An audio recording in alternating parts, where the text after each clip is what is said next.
لبيك اللهم لبيك لبيك لا شريك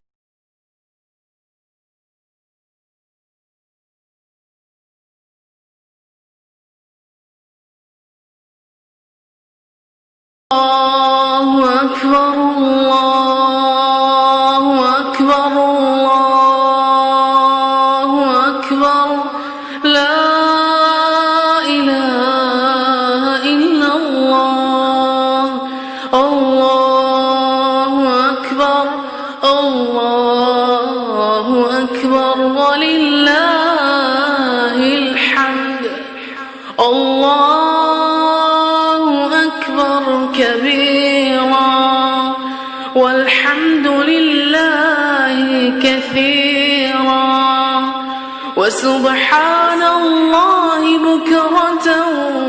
وأصيلا الله أكبر الله أكبر الله أكبر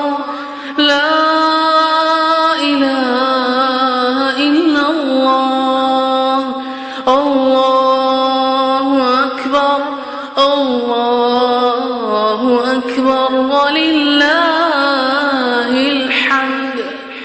الله أكبر كبيرا والحمد لله كثيرا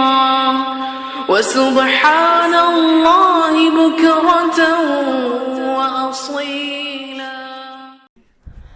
أعوذ بالله من الشيطان الرجيم بسم الله الرحمن الرحيم ईद उल अज़हा की सुन्नतें। सुबह जल्द बेदार होना, गुस्ल करना, मसवाक करना, हस्बे तौफीक उम्दा लिबास पहनना, खुशबू लगाना और ईदगाह को जाना नमाज के लिए। ईदगाह जल्दी जाना, पैदल जाना,